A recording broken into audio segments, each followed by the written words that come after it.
Hello there, if you're new here, my name is Marta. I'm an aspiring author currently working on my debut trilogy, Project Side.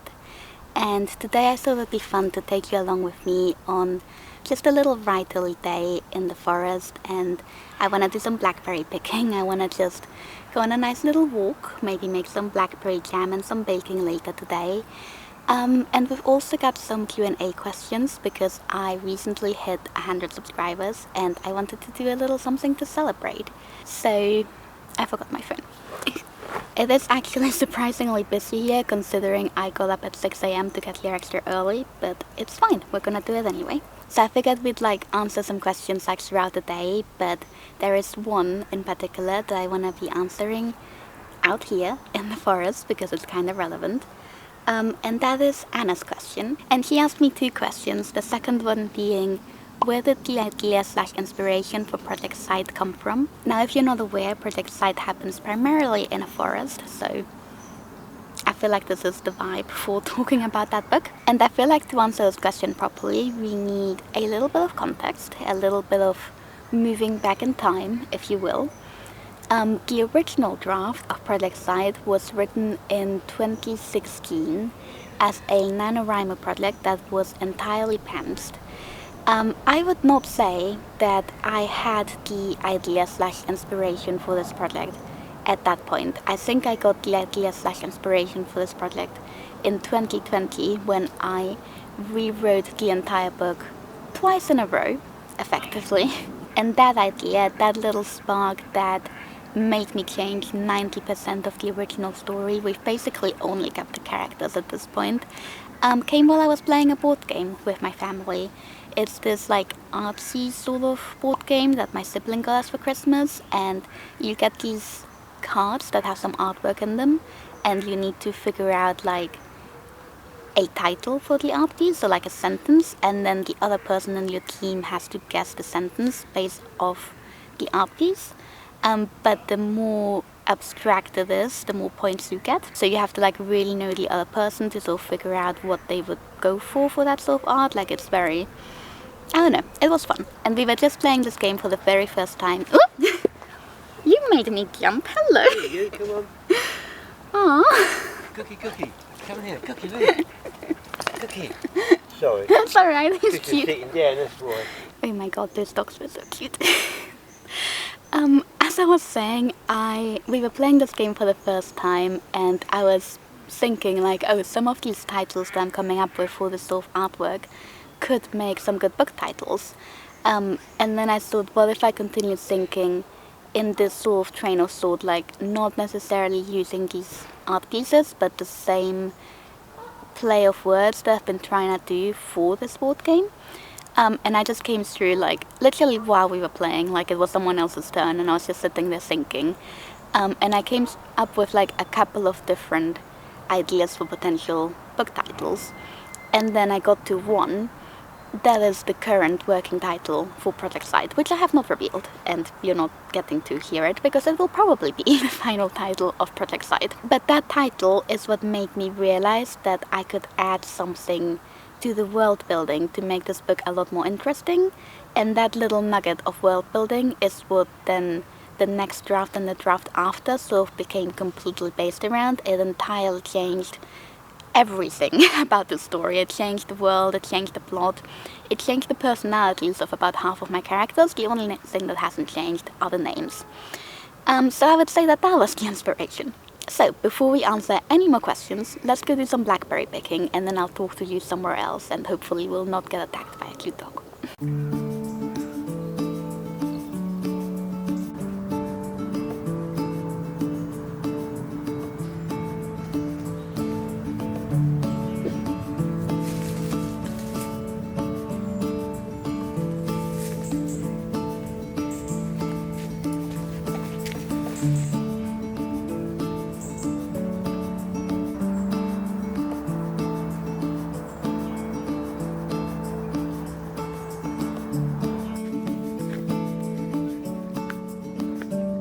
Hello, I have not tried to use my phone as a microphone before, so I really hope this goes well, but I just wanted to sit down here. We're by the lake. There's some ducks going behind me, although they're probably too far away for you to see.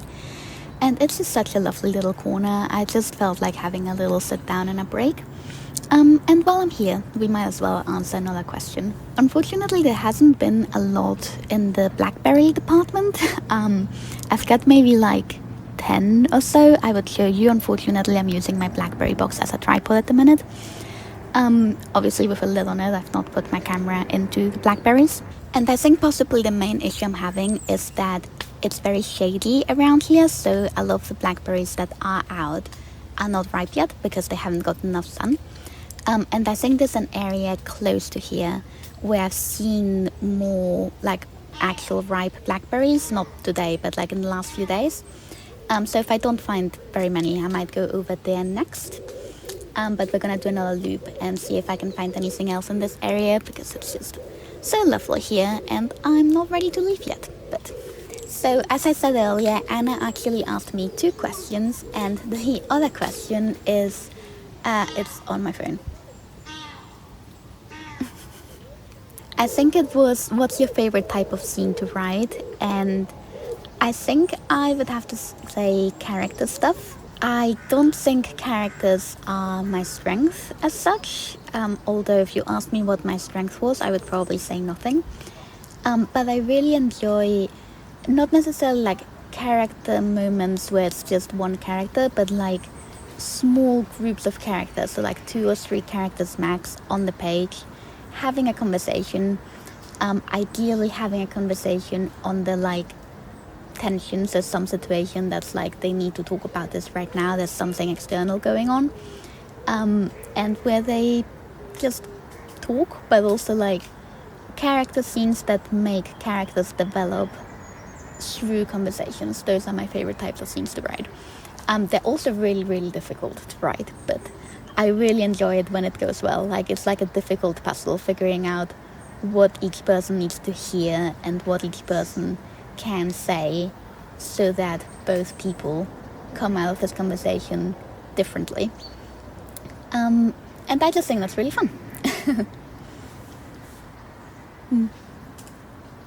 I think I'm gonna sit here for a little while longer and watch the ducks, but we are gonna find more blackberries because 10 blackberries is not a good enough foraging result for me to take home.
We are back home. It is actually only 10 somehow, which is a bit earlier than I was planning to be home, but apparently there was a race going on today around the lake, and like sometime around 9 the entire lake just filled up with runners. I reckon there were at least 200 of them, and they just kept, the path is really narrow, so like I kept having to like scooch off to the side. I was walking the opposite direction to where all the runners were coming from, which is probably better because otherwise they would have bumped into me from behind. Yeah. So I was hoping to do like a second loop around and just go on a little walk and spend a bit more time there. Didn't happen, but I did manage to fill up my box of blackberries. I am genuinely so happy that I set my alarm for 6 a.m. this morning, because I would have had a far less fun time if I had been even just an hour later. But I had a wonderful morning. I am very, very happy with my day so far. Also, one little fun thing is, as the runners were walking like towards me and I was trying to avoid them, like every third, fourth runner or so would make a comment about my little box of blackberries that I was carrying. So the comments were either, "Ooh, blackberries, that's a lot of blackberries," or "Oh, don't drop those blackberries," as they nearly crashed into me. Those 3 comments on repeat tell me we're not living in a simulation, and those were definitely NPCs. But seeing how I left so early, we have a whole day ahead of us to do a bunch of stuff. And I really want to make some blackberry jam, and I want to bake a cake. But I have some ingredients like on my grocery delivery list for today, and that's not arriving for a couple of hours because I wasn't planning on being home this early. So I figured while we wait for that, it would be nice to do a bit of writing and also answer another question. So Neon Moon asked me, what's your ideal length of writing sprint? Are you a ride or die Pomodoro fan, or do you prefer to work for an hour and take 15 off, or something else? I actually don't do writing sprints that much. So I do writing sprints during streams, and my ideal sprint length for a stream is 45 minutes of working and then 15 minutes of talking. And I think that works really well for like a streaming scenario if I'm streaming. But when I'm writing just by myself, I generally just don't set a timer. I just go for however long I feel like. If anything, I think I do like the opposite approach to a writing sprint. I set a timer that's counting up instead of down. And then I stop it again when I finish writing, because I like keeping track of what I'm doing. So if I look at the timer and it's been less than 10 minutes, I try to keep going because I want to do at least 10 minutes. But a lot of the time I end up doing like closer to an hour. But when I originally got this question, I thought maybe it would be fun to actually try and do sprints for myself when I'm not streaming, and give that another try. I don't think I've tried doing that in a really long time. And it might be fun. So while I'm waiting for my ingredients, we might as well do a writing sprint. It's gonna be 45 minutes because honestly anything shorter than that is just too little for me.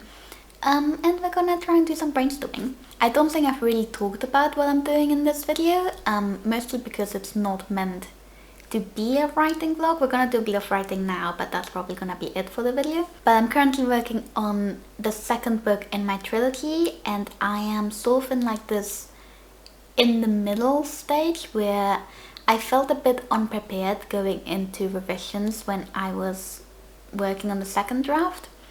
So now I've finished the 1st act, and I'm taking a bit of a break from redrafting to do a bit more brainstorming. So I've been doing some brainstorming for the 3rd book, sort of ahead of time to pull that into book 2. And I'm also doing some brainstorming for book 2. I'm kind of getting close to where I can start re-outlining the 2nd book. In fact, I have made a style on it, and just sort of had to stop and go back to more brainstorming and stuff like that. But I think I'm actually getting quite close to where I'm gonna be able to jump back into redrafting the draft and not just thinking about the draft. So I'm very excited to get to that point, and 45 minutes is gonna help us get a little bit closer to that.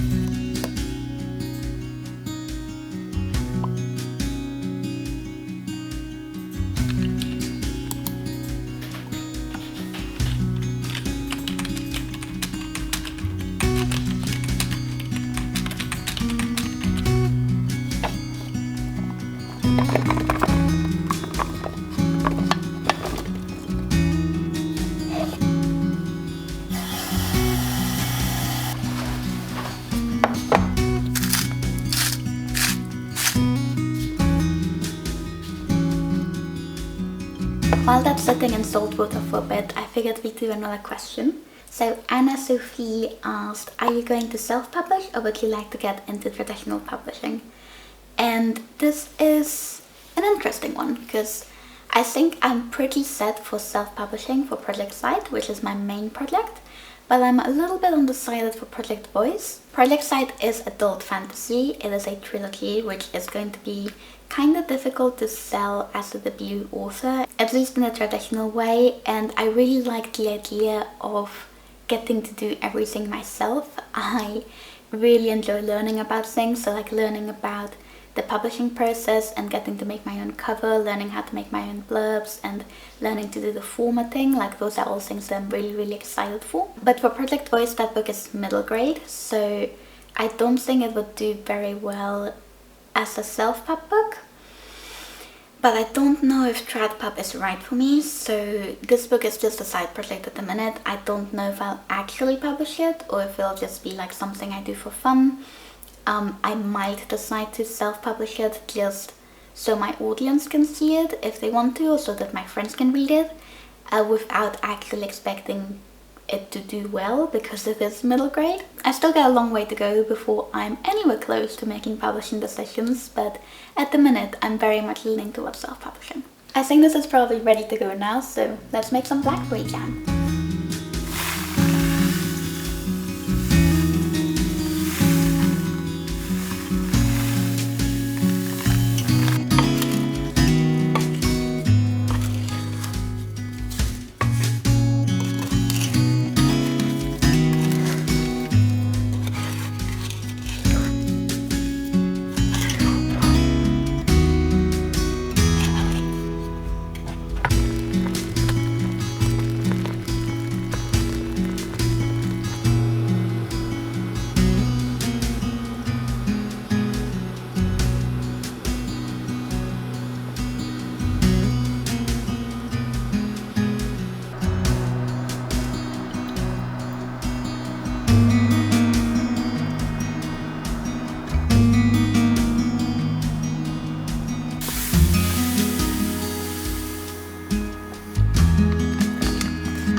It is not the first time that I wish for this, but I really wish that you could transmit smell via YouTube videos. Like, that smells so good.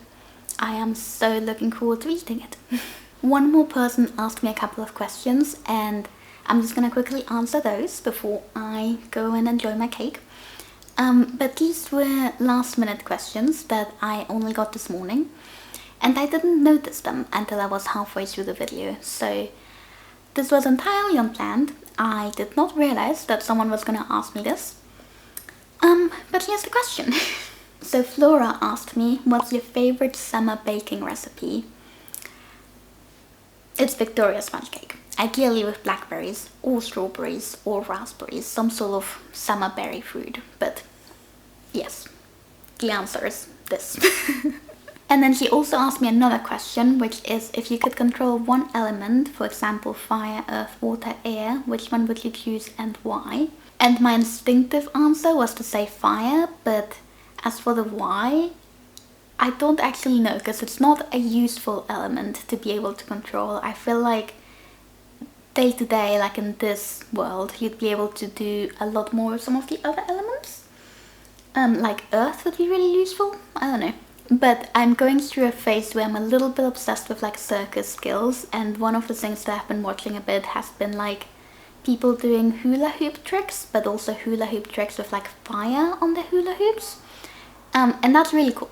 And I feel like just the idea of dancing with fire, like controlling fire and doing some sort of performance around it, sounds amazing to me, so that is my answer. And that was the final question that anyone asked me, so thank you so much if you asked me anything. I know that 100 subscribers doesn't sound like that much. I was hesitating whether to do a Q&A because it felt very self-indulgent, and in the end I decided to do it just because I wanted to, because I thought it would be fun to film something like this. But I'm glad that some people asked me questions, because I was a bit worried no one would. So Thank you so much for indulging me and playing this little Q&A game with me. I've had a wonderful day today, just going blackberry picking and being out in the forest, and I actually got a ton of writing done as well, which I wasn't expecting, so it's just been a really nice day. Thank you for spending it with me, and I will catch you next time for another video. Bye bye.